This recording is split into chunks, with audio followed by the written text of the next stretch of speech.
Matthew Gray Gubler, the quirky star of Criminal Minds, really stands out in Hollywood. He's carved out a one-of-a-kind career as an actor, director, author, illustrator, and more, all showing off his unique charm and talent.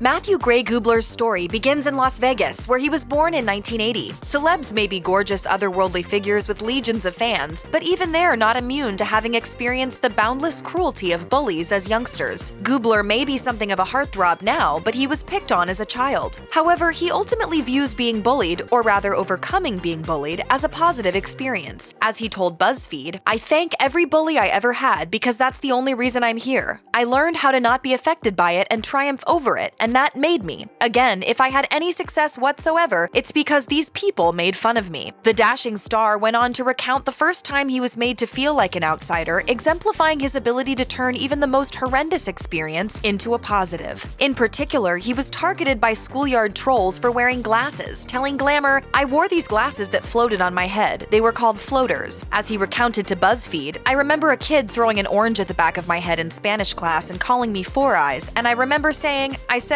'That's true, and I have 2 more eyes than you.' I felt like it was better. If I have 4 eyes, I'm twice as good as you." Gubler's witty comeback should serve as a lesson for bullies everywhere. Supportive parents are one of the most important benchmarks for any child, particularly those who are made to feel like oddballs by their peers. From an early age, Gubler was encouraged by his parents to embrace his creative side and even reclaim the oddball moniker as a form of empowerment. Speaking with Glamour about his upbringing, he said of his parents, "They are the most lovely, encouraging parents a kid could ever ask for. I've been lavished with nothing but encouragement, probably too much." Of his father, he enthused, "He's like Abe Lincoln meets Atticus Finch, and he dresses like that too. I have the greatest parents in the world." As for Mom, it seems that the multi-talented Gubler takes after her most of all. He said, "She's a rancher, a jack of all trades, a brilliant real estate mind, and most of all, just the most loveliest mom. She's a beautiful force of nature." Further reflecting on his childhood, Gubler told Glamour, "I feel an affinity to that kid Manny on Modern Family. As any Modern Family aficionado knows, Manny is a sensitive, highly intelligent kid with a strong sense of solicitousness towards his parents. In the words of Manny, I've always felt out of place at public school, like a lone petunia in an onion patch." As for Gubler, he's one petunia that went on to become the flower of the flock. In the late 90s, Matthew Gray Gubler enrolled at New York University Tisch School of the Arts. He graduated in 2003 with a Bachelor of Fine Arts, but acting wasn't at the top of his list when he enrolled at the prestigious university. In fact, directing was his first love, and he majored in filmmaking. He told Backstage, "I think I veered towards filmmaking because there's more of a sense of control in it. You're not waiting to be picked." Even still, Gubler explained that he was often cast in student films despite his initial aversion to acting. "With those dashing good looks, we're not at all surprised." He added modestly, "That said, in film school I acted in probably 6,000 student films because no other filmmakers knew anyone who wanted to act. It was all a big beautiful snake eating its tail, progressing along the way." However, it wouldn't be long before the actor could indulge in his love of directing. In just a few years, he would find himself juggling multiple passions. As for why he initially decided to pursue acting as opposed to film directing, Gubler has quite the analogy. He told AP News, "I just see it as different tentacles off of the same deranged octopus. I kind of just love making stuff." For Gubler, he's a big fish in a small pond.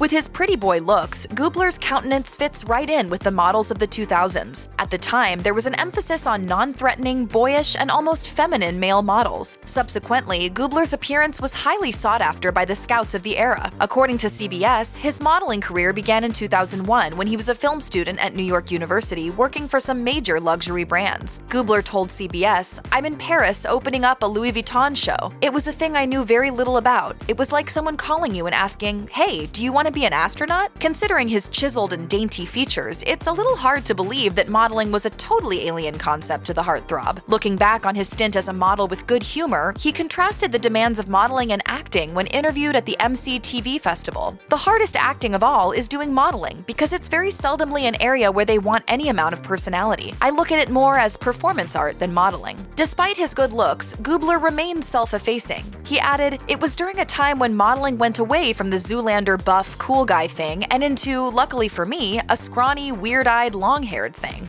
Matthew Gray Gubler's first foray into acting came with Wes Anderson's film The Life Aquatic with Steve Zissou, starring Bill Murray. Rather than follow the conventional path of a film school graduate, he had the gumption to chase down Anderson, who was one of his heroes. Subsequently, he was made an intern for the indie director, who cast him in a small role also as an intern. Accordingly, he owes a lot to Anderson. He told Glamour, "I'm very fortunate because he was the first person to ever put me in something as an actor, so I'm very grateful for him for doing that." In an interview with another mag, he elaborated on his experience with the acclaimed director. He explained, "When I had to get an internship to graduate from film school, there was an easy way to do it, but I thought, it. Wes Anderson's in New York and he's my favorite filmmaker. For me, in life, it's always seemed that the quickest point between two things is a direct path, so why not go straight into working for and learning from the best? Actually, I was the worst intern ever. Like, he would send me on shopping runs and I wouldn't know what couscous was." How you holding up there, intern? Doing okay? There's no denying that the opportunity opened a lot of doors for Gubler, who went on to lend his voice to Alvin and the Chipmunks and soon scored his most famous role. Following on from his work with Wes Anderson, Matthew Gray Gubler was cast in indie film 500 Days of Summer alongside Joseph Gordon-Levitt and Zooey Deschanel in 2009. The film was a natural progression for Gubler, who went on to appear in a string of indie flicks thereafter, including Life After Beth with Aubrey Plaza and the dramedy Endings Beginnings with Shailene Woodley. Gubler noted that 500 Days of Summer marked one of his first roles alongside actors his own age. He told Mademoiselle Robot, "It was great fun to be a part of such a special film. Also, I rarely do movies with people who are anywhere near my own age. I'm usually the little kid in the movies I'm in. Zooey Deschanel is incredible in this, so is Joseph Gordon-Levitt." In the movie, Gubler plays Paul, protagonist Tom's best friend, who offers wisdom amidst his obsessive struggle to win the heart of Summer. The film has been upheld as an example of male fragility, with star Joseph Gordon-Levitt later criticizing his protagonist for forcing his insecurities and selfishness onto a woman. He told Playboy, "My character develops a mildly delusional obsession over a girl onto whom he projects all these fantasies." Regarding that aspect of the film, and in particular Tom's obsession with Summer, Gubler told Mademoiselle Robot, "I am proud of the message this movie sends, a completely accurate depiction of the roller coaster known as love." In 2005, Gubler got his big break thanks to Criminal Minds. He was cast as Dr. Spencer Reid, a criminal profiler with an extraordinarily high IQ who has swiftly become one of the most beloved characters on the show. In an interview with Assignment X, the actor described how he prepared for the challenging role. He shared, "I read a lot of the profiling books, the John Douglas book, familiarizing myself with the crime scene photos to hopefully desensitize myself. And I realized that it's impossible to desensitize yourself to this sort of thing. And I realized Reid probably wouldn't, at that young age, be in any better situation than I am." In further bringing Reid to life, Gubler suggests that his own background of experiencing bullying has helped buttress his characterization of the loner special agent, who often empathizes with teen killers. He said, "Whenever there's a preteen in trouble, Reid seems to empathize with them." With regards to the show's longevity, he pondered in an interview with Glamour, "It's so bizarre it has been on for so long, because in no way, shape, or form does it feel like that. It still feels like day two." This is largely due to the fact that for Gubler, Criminal Minds feels like home. He added, "Family is the only thing I can think of to sum it up. It's a real honor." Subsequently, the series propelled Gubler towards stardom. Matthew Gray Gubler has directed several episodes of Criminal Minds, beginning with Season 5's Moseley Lane in 2010. Altogether, he has directed 12 episodes of the series. Returning to directing felt natural for the actor, who told Entertainment Weekly, "It's sort of one of my main loves in life, so it was tremendous to be in the directing frame of mind and in the chair. It was such an exceptional honor, and just to be asked to do it meant the world to me." The charming actor may be famed for his pretty boy looks, but don't expect him to cast similarly genetically blessed stars anytime soon.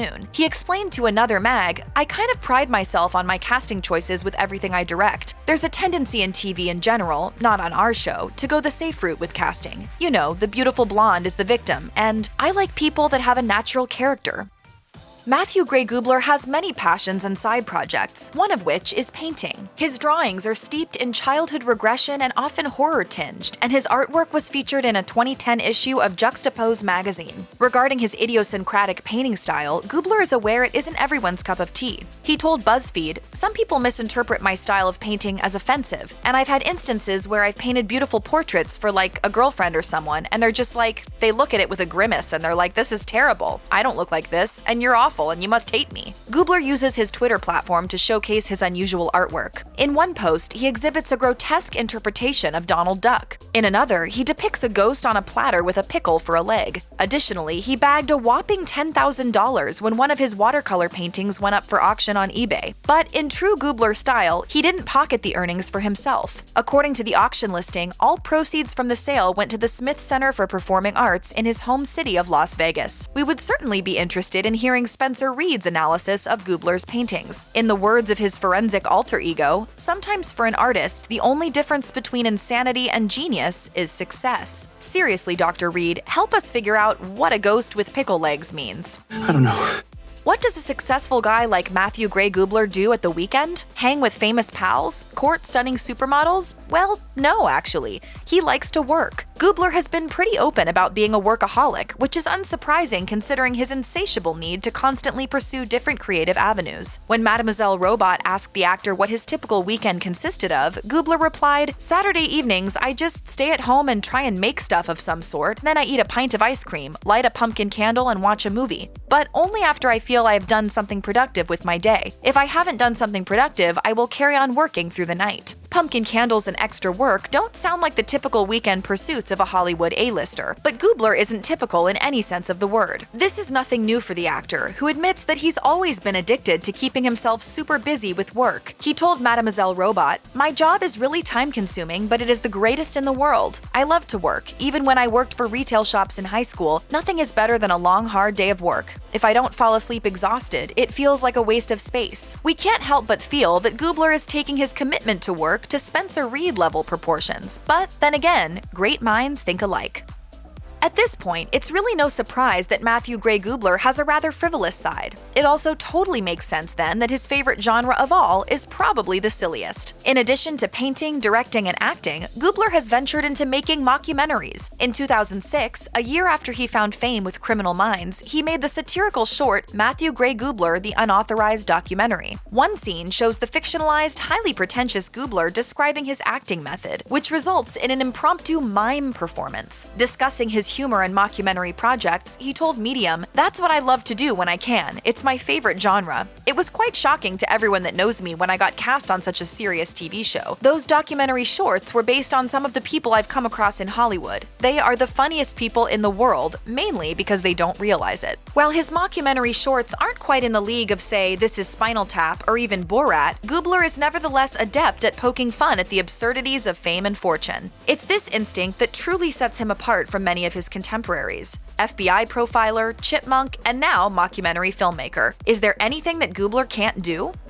Just when it seems like Matthew Gray Gubler can't impress his fans much more than he already has, he publishes a children's book. His debut book, Rumple Buttercup: A Story of Bananas, Belonging, and Being Yourself, was released in 2019, with Gubler branding it, quote, "a 136-page hug." However, his original intention was not to write a children's book. Rather, he simply wanted to write a book, which ended up being infused with childish whimsy. As he explained to Parade, "I didn't set out to write a kid's book. I just set out to write a book that I knew I would enjoy, and so I like to think that it's a book maybe for the young at heart. I feel that as people get into their 20s and 30s, they forget how to have fun and just enjoy simple things like books with pictures." In a promo for Penguin Random House, he explained, "My goal with this book is sort of the same goal I've had in anything I've ever made, and that is to hopefully make anybody who feels alone not feel alone. And anyone who feels like an outsider, I just want them to realize that they belong." The book is a #1 New York Times bestseller. Mallory Lohr, who works for Random House, praised the first-time novelist. She enthused to AP News, "He is a true artist. As much as he's a fabulous actor, his heart is here." Matthew Gray Gubler's eccentricity has led to him garnering hordes of fans. In an interview with Medium, he affectionately dubs his admirers Gubloids, which could be a term straight out of Spencer Reid's lexicon. Regarding his love for his fans, he told Mademoiselle Robot, "I'm the luckiest person in the world because besides having the best, most loving, most awesome, and most unique family, friends, and coworkers in the world, I also happen to have the best, most loving, most awesome, and most unique fans in the world. They are so much more than fans, they are fans. fans/friends. Unlike many other celebs who remain unapproachable or build barriers between themselves and their fans, he actively welcomes Gubler stans into his life. In fact, Gubler's Tumblr and Twitter accounts show him frequently engaging with fans on a personal level. Gubloids are so devoted, it turns out, that they're prepared to get tattoos of their idol's artwork. On Build series, Gubler said that he's touched when fans get said tattoos. He joked, "It's an incredible honor and a responsibility, and I would never want someone to have a dumb tattoo." I have 4 dolphins on my back, so I know about a dumb tattoo. Gubler has come a long way since that little Manny-esque boy who was bullied for sporting floaters. The bona fide heartthrob has grown into a star that so many idolize and look up to.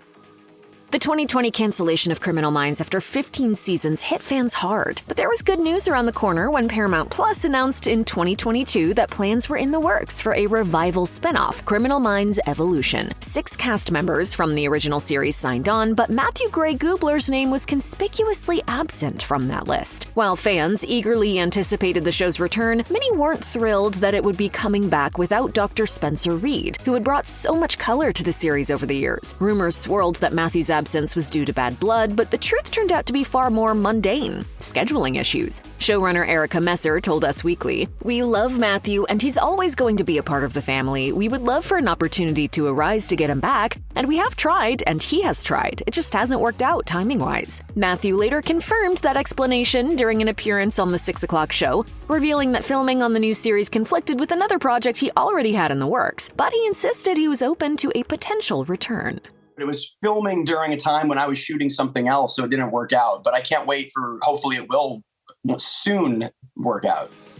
4 years after the publication of Rumple Buttercup, Matthew Gray Gubler delivered his second book. Titled The Little Kid with the Big Green Hand, the quirky children's story follows 2 unlikely friends who embark on a journey of discovery, experiencing the world through each other's eyes. Once again, Matthew provided his own hand-drawn illustrations and lettering, inviting readers to immerse themselves in the story of Chuck and Lenore, a kid with a very large green hand. While discussing the book on New York Live, Matthew admitted he couldn't really explain its inspiration. I have no idea where anything I make comes from. I just feel, really honored to be the lump of flesh that holds the pen and the crayon. To promote the book, Matthew embarked on a book tour, but this was no ordinary tour. It featured him driving to different parts of the U.S. in a bright green VW Beetle, tricked out with a big green hand affixed to its roof, and hand-delivering books to various locations. While scheduling issues initially prevented Matthew Gray Gubler from returning to the fold when Criminal Minds Evolution debuted, a path was eventually found to bring Dr. Spencer Reid back to the BAU. In December 2024, TV Line reported that Matthew would appear in an episode of the upcoming season, with a source revealing that fortunately schedules aligned. When the episode finally arrived, Reid appeared at the funeral of JJ's husband, with JJ played by AJ Cook. As AJ told TV Line, she personally reached out to Matthew to convince him to make a cameo and show fans that their characters still shared a tight bond. Matthew agreed and reprised his role in the episode. AJ said, "Though it's brief, it's impactful, and I'm so happy that he took the time to come and do that." Shortly after Matthew's cameo, his former co-star Aisha Tyler was asked whether he might return for another episode. She told People magazine, "I can't tell you that. I'm sworn to secrecy."